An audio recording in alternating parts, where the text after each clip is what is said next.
So actually, the way it worked when I first came to Japan, came here in Golden Week and just did the old school kind of beating the pavement. I went around to every English school with a paper resume, dropped it off on everyone's desk. Um, and about a month later, they gave me a call and they said, "Hey, we've just let one guy go, so we've got an opening. Do you want to come in for an interview?" So I joined there and I worked there for a bit. But the guy they let go, I became friends with, and he made his way into recruitment. So he contacted me and he said, "Hey, I think that you'd like this business, you'd be good at it." So he had me come and interview. So I went and interviewed with the company that he was working at the time, East West, but they actually rejected me because I didn't have a Mm, university degree. So forgot about wow. that, just went back to my normal job, and a year later he calls me again. He says, "Hey, I've just joined a new company which is starting up. They've just launched in Japan. They don't care about university degree as much. They want good, hungry people." And second time lucky, I joined the company. What was that company? That was S3. Interesting. I know that East West was hiring so many people back in the day. I didn't realize that they would turn people away. I thought it was just, as many people as you can, just hit the phones. Here's your phone and your phone book. But it's I good that think I you think I might have been the first. but it's good that you kept hammering through. That's the sign of a true recruiter is not giving up when that door gets slammed. So good for you. And how was it when you joined S3 and having that little chip on your shoulder? What was it like? It was good actually. I think having a bit of a chip on your shoulder is not the worst thing. I think Hmm. trying to prove people wrong is always a good motivator for some time. It's a Hmm. fire that can burn strong, but it doesn't tend to burn so long. So you need to get a better motivation later on. Yeah. But it's a good Kickstarter, especially when you're a brand new recruiter and you need to just grind. Right. The Mm. first few months, the first year tend to be the hardest. So having that motivation was really important. But no, the time, the year and a half I spent at S3 was really good. It was a small company at that time, just out of a shared office, like 10 people in the office, but just a small, good vibe, good people. So no, really enjoyed it. A lot of support. Excellent. And just briefly, if you could take us through maybe a time when you felt like you had really peaked or, when things started clicking for you.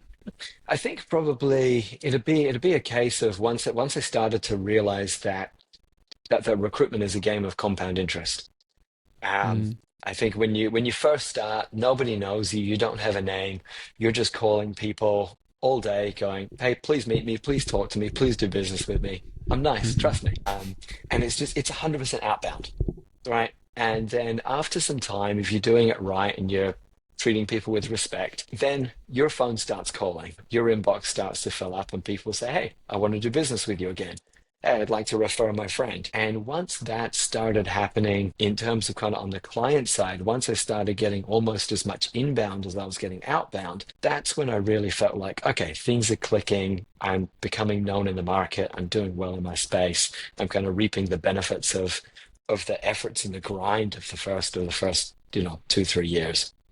Excellent. And I was going to ask about the time period, but it sounds like 2, 3 years. That's about when I was feeling like I was hitting my stride as Mm. well. Was there a time when you felt like you wanted to leave the industry, or you had to overcome some obstacle? It never Mm. got to an extent where I felt like I should leave the industry. I did get to a stage where I felt probably bored is the best word in the space that I was working, and so I felt like I wanted to do something different.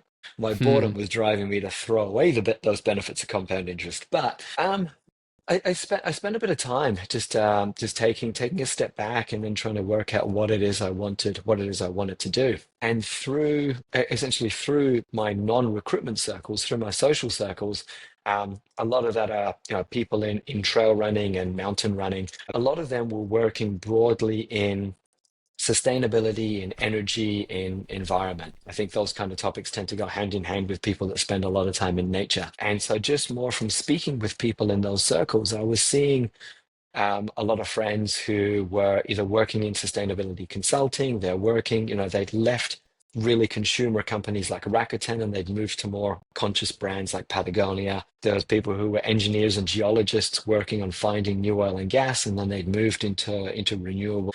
And what I noticed when I saw these people, I was like, everyone is really passionate about what they're doing. Everyone kind of how they identify themselves and what they're doing for work are the same.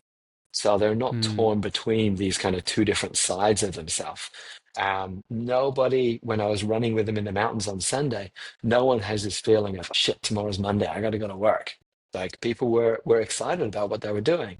And so it was from that exposure that I started to feel like, okay, well, I want to work in this space. I want to work somewhere in this area of energy and climate and sustainability where I know a lot of people, where I can see this passion. And so that was kind of the catalyst or the trigger for investigation, which eventually led to launching the green tech business. that's wonderful. So kind of tying in your purpose or something that is fulfilling you and making you excited in with your job. Yeah, I I think was, that's critical, and I think a lot of people don't do that. I think if we mm, look at Japan, and it's not a Japan exclusive thing, but so many people go to the best high school to go to the best university to get into the best company, but they don't mm, define best company by this is the company that does the thing that I'm excited about. They go, this is a nice big stable brand that I can have lifetime employment, and then the company hmm says, hey, you're going to go and do this, regardless of whether or not the person is interested or not. And I think a lot of people don't, it takes kind of, until getting into the middle of their life that they go, oh, now I want to do what I want to do. Uh, mm, and you can just see people are much happier when they do. Um, I can't remember the name, but there was an HR services company that shared a statistic that 92% of people in Japan and 77% of people worldwide are unhappy with their jobs. So that's a pretty depressing stat. I didn't want to be one of the 92. Yeah, I mean, it's probably better for that person, and like you said, motivation wise as well, and also just better for society, right? Mm, I think there was a quote I remember of instead of asking what does the world need, find what lights you up and do mm, that because the world needs more people that are mm. excited about what they're doing. And, inevitably Yeah. that will turn to things like sustainability, I think, and things that are helping the earth and, moving us forward and not just purely focused on making more profits. Mm.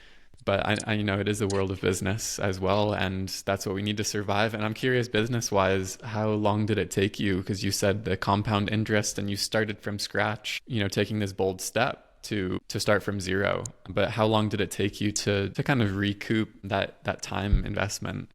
I'd say year two. Year two was when we started making decent money on the green tech side, and then it's Mm. increased year on year after that.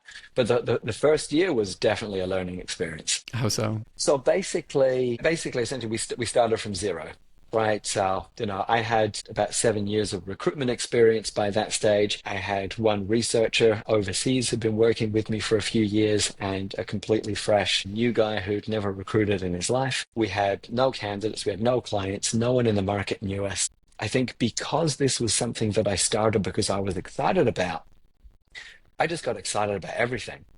I'd meet a Mm. client that's doing something cool, that's researching this new technology. I'd be like, yeah, I want to work on this. And then we'd see a client that just got, they just did a capital raise for $1 billion that they're going to put into Japan renewable energy space. I'm like, awesome, let's go and do that. Hmm. And so we ended up just running in all different directions, signing up all sorts of different clients, and therefore trying to find all sorts of different candidates, which was a super inefficient way to recruit, right? Because you meet one guy, you only have one job for him. You're not sending that many resumes. So in that first year, basically, when we compared to the other teams, we were KPI kings and revenue peasants.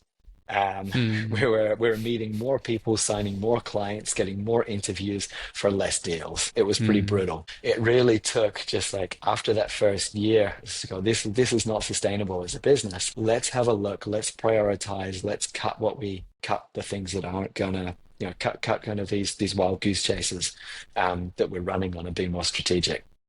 So kind of going almost in the other direction of really following that passion, but to a fault almost of ignoring maybe the strategy and the principles of the deals. And maybe it's just the nature of a first year business as well, right? You have to kind of prospect in a lot of different places to see what is going to actually have the gold. So, 100%. And hindsight's a wonderful thing, right? It's very easy for me to say that now and go, well, these are the areas where we can do well and make money. But I know that because we tried to do everything in the first year. So mm, it was a necessary step in the growth. hmm Interesting. And I know that you talk about purpose in terms of the industry itself and sustainability. And I'm curious just in terms of recruitment practices and how the team is functioning, how you manage. Is there any difference in your mind with how you're running this, or is it just a recruitment company and then the industry focus is kind of that the fulfillment or the purpose, or yeah, is there anything different that you are doing right now as a leader? I don't think we're doing anything groundbreaking. Essentially, yeah, we are a recruitment company, and we're focused on, there is a clear focus that the clients that we work with have to be aligned with our purpose. So they have to be essentially driving the energy transition forward. So whether that is making new climate technologies, actually going out and building the projects, investing into clean infrastructure, or working more broadly on positive social issues. So that's something which is a non-negotiable. But when it comes to how we work, I think just a couple of just core tenets that the whole team essentially focuses on. And one is always take the long-term view. So whether this is within client relationships, whether this is within talking and working with candidates, always look for the long term. If there's not a short-term deal, that's fine. And the second thing is just always, keeping in the mind basically that someone's career is worth more than your commission. So anytime if you're under that pressure, hey, I'm behind, I need to make a deal, I haven't made a deal in a while. Sure, absolutely, you need to make the deals, but you need to remember that this is a people business. The people that we're dealing with, candidates, they're not going out and buying a TV. They're making a life-changing decision. So you need to respect that decision with the gravity that it deserves. Makes sense. I like this long term view, and it kind of seems like you're running the business in a sustainable way, in some sense.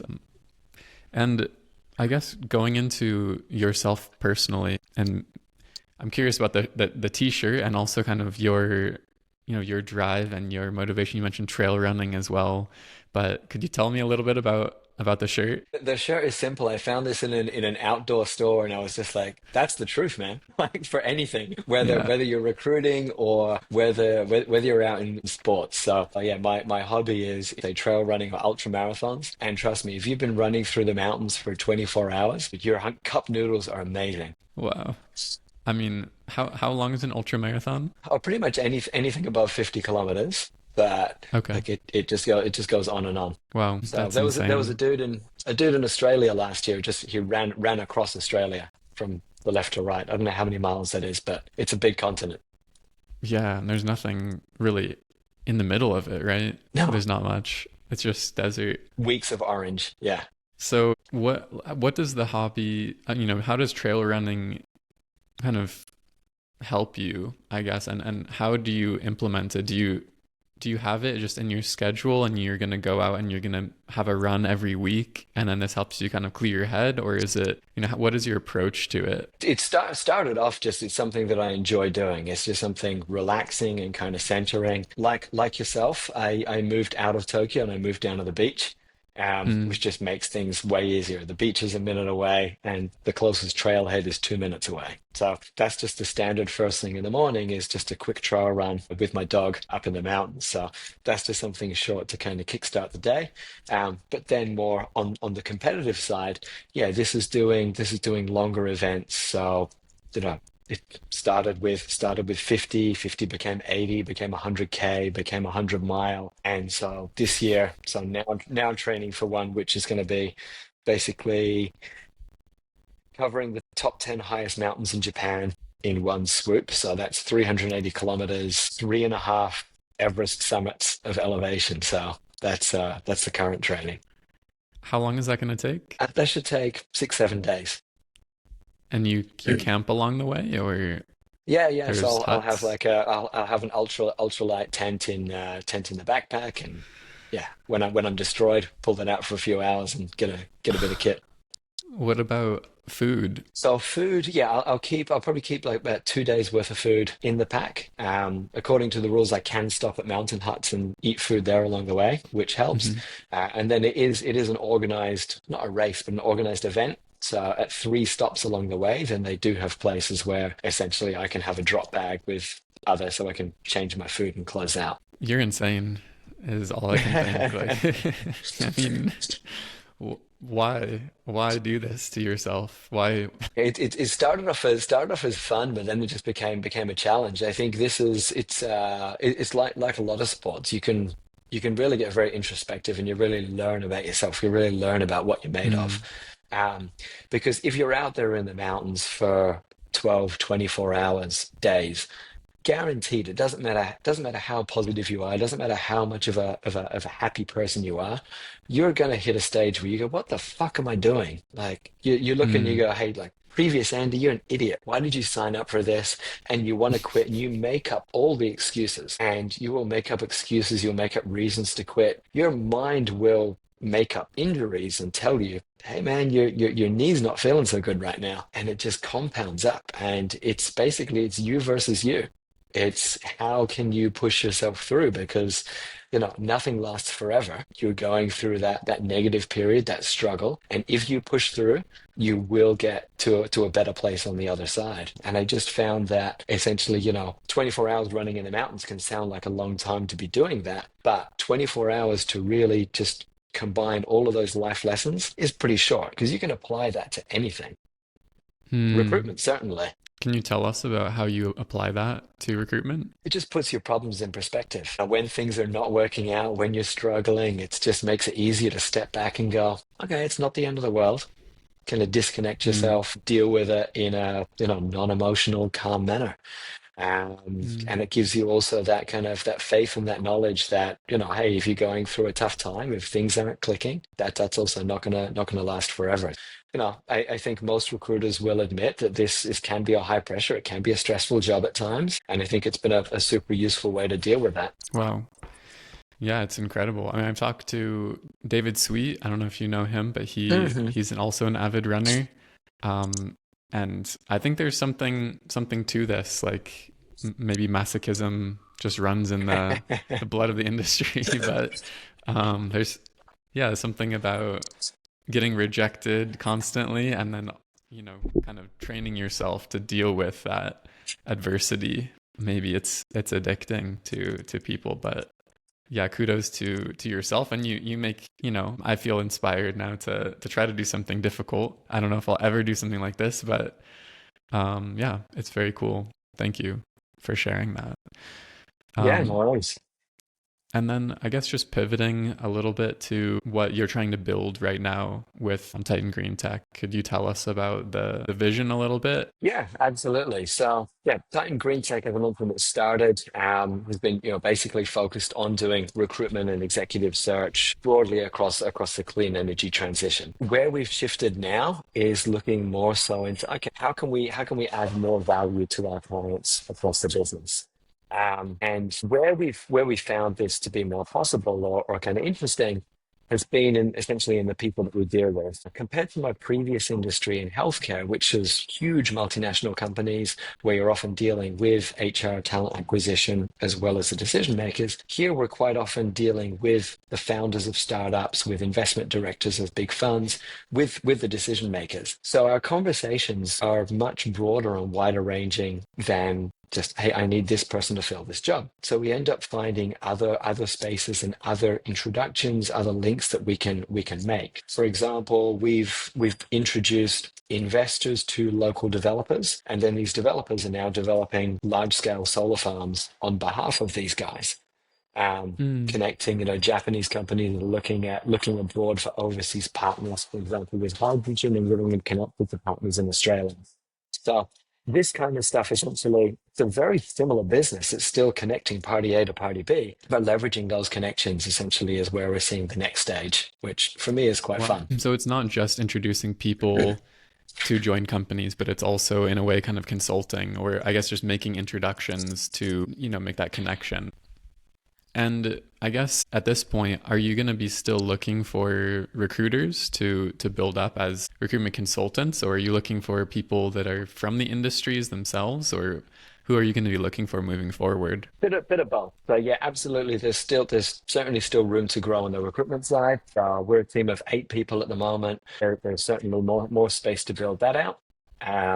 But then as we start doing more, essentially with that kind of with the project matching side, I'll also probably be looking for somebody coming from a real estate background as well. as though there's Mm. similarities in terms of how the business is originated, in actually getting the deals across the line, it's a couple of layers more complex. Hmm. Okay, interesting. And maybe could you tell us, because they might be in the audience, just what type of person would be a good fit for the company? It's I still haven't worked out whether it's better to hire experienced people who are ready to work in a more kind of free environment, or whether it's better to hire people who don't have recruitment experience. I think logically the former tends to make sense, but if I actually look at the top performers in my team, all of them have come from outside the industry. Hmm. Yeah, industry knowledge, whether it's in energy or whether it's in recruitment, is not like a must-have. I think it's much more with the soft skills and the attitude. Um, Hmm. I find people that come from a customer service background tend to work very well. Obviously, a sales background, but I think just too much, say, sell, sell, sell doesn't work. This is a blend of sales and consulting. And I think that customer service background, especially say for Westerners in Japan, I think is very helpful because then we tend to find people that aren't too aggressive and pushy and turning people in. Hmm. And you are open to hiring people without Japanese, or mostly Japanese speakers? We've got a bit of both. So we've got both, Japanese consultants and foreigners on the team. We are more foreigner heavy. But as a priority, I probably do need to add a couple more Japanese into the team. Basically, our hiring policy is the door is always open for the right people. We're not a big company that, you know, I don't have my biggest KPI that I need to hire 10, 20, 30 people this year.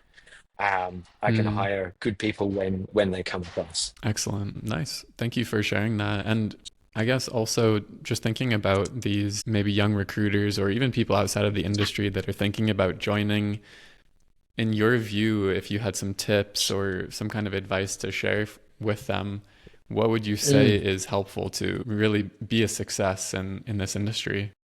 There's a lot of things, and it obviously depends on each person case by case, right? Everyone has their own strengths and weaknesses, and the things that they bring from their own experience that they just do naturally, and then the things that they need to learn from scratch. So it's hard to give a super general answer, but probably a couple of mindset frames, which I think can be applied in most cases. One is shifting the feeling from, say, after a call that doesn't go the way you want it to, shifting the feeling away from I didn't close them to I couldn't help them. Um, Mm.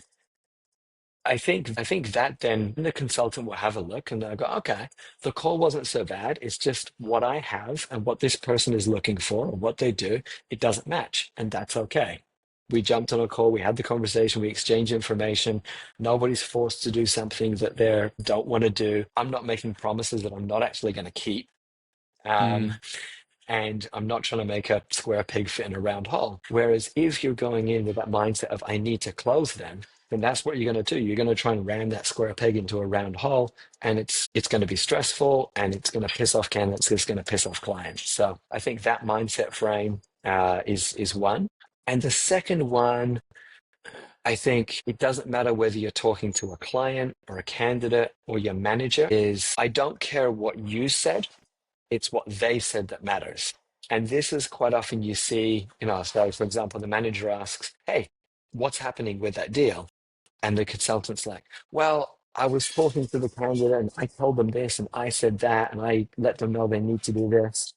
And it's like, hold on. I don't care what you said. If you're telling me what you said, basically what you're doing is you're accepting and justifying your failure. What I want to hear is I want to hear what did they say?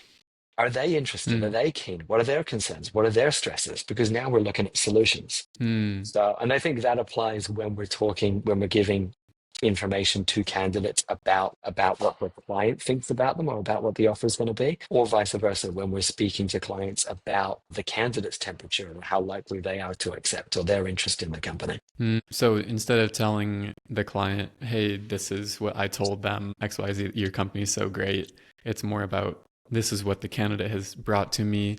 They have some concerns about XYZ, and maybe we can address them together, this kind of thing. Yeah, absolutely. Yeah, so even if on that example there with the client, if I say, hey, the candidate told me he's super excited about your company because of A, B, and C. Now the candidate looks good. The client's excited to meet the guy. If I say, Mm, hey, I told the candidate that your company is super cool because of A, B, and C, well, mm-hmm. okay, sure, I make myself look It good, doesn't but matter. I'm not placing myself. Interesting. Yeah. I mean, something that I've been thinking about recently and trying to develop some more content on. After speaking to recruiters, I noticed that there's people that are frustrated, especially younger Mm, ones. And I think they are frustrated because they're so worried about themselves. They're so worried mhm, about, I mean, it's the nature of the industry too, maybe with the KPIs, and you have to hit certain numbers, but wanting to make deals work, having that square peg and not seeing any square holes around, mm, um, and people, end up having this me-centric mindset, which I think mm, every single person on the planet has. And, I'm not immune to mhm, this, obviously, either. But in recruitment, if you can war against that, I think you're going to be pretty good. Like it sounds like what you're saying is it's about them. It's not about you. And the moment that you kind of take that focus off of yourself, it's almost as if the recruiter didn't even exist. You're just facilitating basically mm. these two parties. That's the best possible situation that you can be in, right? So I think there is some that mindset is so important to really make it about them and not you. Yeah. I like that. It's tricky to do when you're young and when you're fresh in the game. You know, a lot of people join recruitment and they're not making much money yet. They don't have much in the bank. If they're living Mm, paycheck to paycheck, then hey, getting those deals, getting the commission, it matters. Like it makes a real yeah. difference in their life. So it's much easier to say once you've been in the game for a few years and you've built a little bit of a personal buffer. But on the other hand, if you show how much that you need the deal, man, candidates can smell it. Oh yeah. If Oh you're yeah. showing that you're desperate to get that deal closed, it stinks, and they will pick up and they will Hmm. not listen to anything you have to say. Yeah, even if it's a good opportunity, it can turn them off just knowing that you want it so badly. So it's a 100%. killer. It's a killer. Yeah, I guess everyone kind of goes through this. It's just inevitable, and hopefully, most people graduate from that, and can see that Mm, it's probably not the best long term. But I think there's also like a misconception that if you are doing this, then you have to help everybody. You're this helpful mm, person. It's not about you, it's about them. And then you end up wasting all of your time, trying to help people that are not helpable. And so really that's not what it means, right? It's not when you're talking to a person that you can help, then it's about them. And, every interaction, I think at least, you should try to be helpful. But the most helpful mm. thing might be to say, I can't help you, right? Agree with you 100%. And I think that's where it kind of summarizes the mindset frame of away from I didn't close them to I couldn't help them. Yeah, I couldn't help Mm-hmm. them is Mm. completely okay. It's completely acceptable. Move on. Mm-hmm. Find someone you And can help. and when you can tell that to a candidate, you've really, hit a certain level of recruitment mastery, right? When you have the pipeline built up and you have the confidence to tell them that, hey, actually you need to go to this other agent, this other Yeah, company, this other team is going to be better suited to help you. So I really like yeah. those advices, and thank you. Is there anything else that you wanted to share with everyone? I think look, maybe just one thing is I think whether it's within your industry or even shifting the focus of the industry, I don't think I can overstate the benefit or the importance of working in a space that you care about. Um, Mm, I think that's absolutely massive. And I think most of the time for new recruiters, when they join a company, especially a big company, they don't choose where they go, right? You might have someone who's super passionate about startups and tech and VC, and the company goes, awesome, you're going to be doing fashion.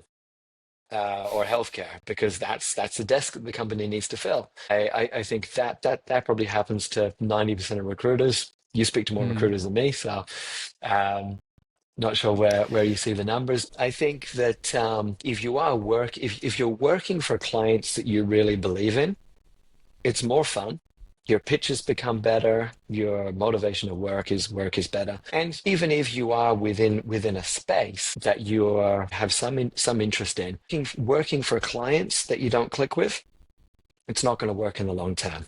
It's completely okay to say, thanks, but no thanks to your clients and find better ones. find clients that you click with, that respect you, that work well with you is absolutely critical. There's nothing more Mm. stressful in recruitment than working for clients that you don't care about and they just see you as a vendor. So avoid that. Yeah, I mean, honestly, I didn't really know this had even existed. I didn't know that people like I joined doing banking with no Okay. interest or knowledge at all in banking.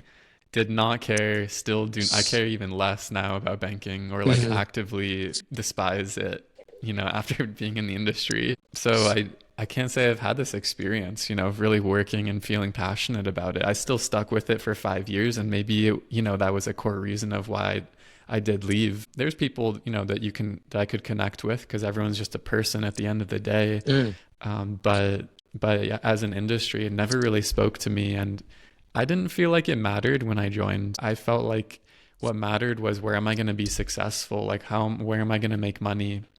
And this was a mm, place where I was going to be set up to be successful. And I think there's a lot of places like insurance, maybe banking, like there's places that may not be so sexy and you can still make good money there if that's your top mm, priority. But if your top priority is to be a part of a meaningful change, right? Or to be around people that are sharing interesting ideas, right? Then probably don't do operations in finance or, do something that's gonna light you up and be interesting. So I think that's a really interesting advice that I never considered. And maybe it would have kept me in the industry for a longer period. I don't know.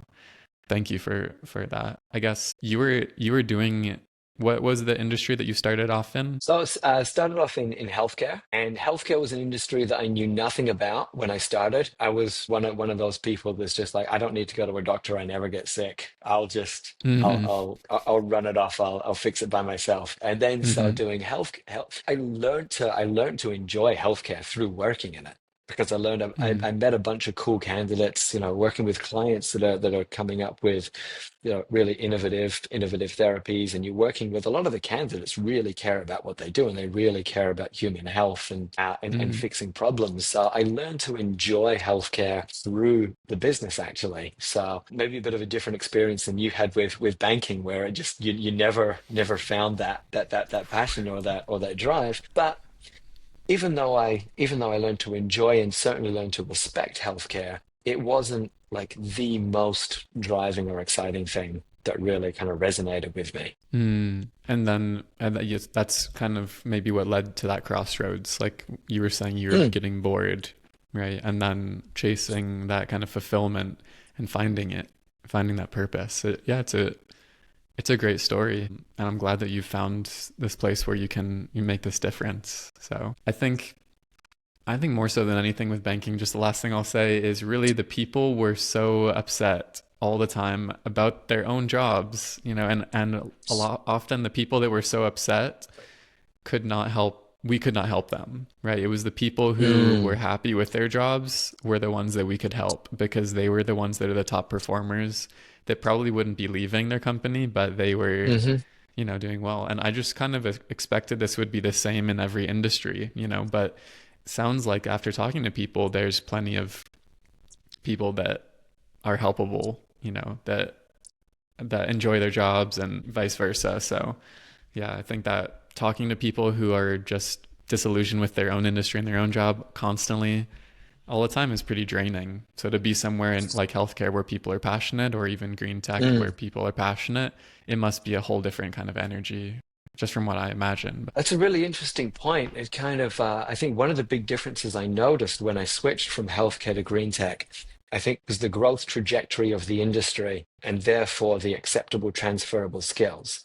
Um, Mm, maybe banking is somewhat similar to healthcare in this case, that the barrier to entry for jobs for someone mid-career or higher is pretty high. Like mm-hmm, you have to be in the industry, and not only within the industry, you have to be within a niche of the industry to be a qualified mm-hmm, candidate. So most of the deals that we made in healthcare were essentially redistributing talent in the same pool. which is Mm, fine. You definitely make money, and especially when you master the industry, you can make very good money doing that. But on the green tech side, I was like, this is an industry on a growth trajectory. The number of people in the industry today is not enough for 2 years, 5 years, 10 years later. There's going to be other spaces, a ton of spaces across tech and AI that you could say the exact same thing about. But hmm. when you have that supply demand gap, now you get to be creative. You have some redistribution of talent, but then you go and find the adjacent industries and you go and find these other areas and you go, well, what this guy does is 80% what we need here, but he doesn't realize that he can go over here. So then you get to educate the candidate, educate the client, and you get to bring more people into that kind of industry. And that starts kind of fun.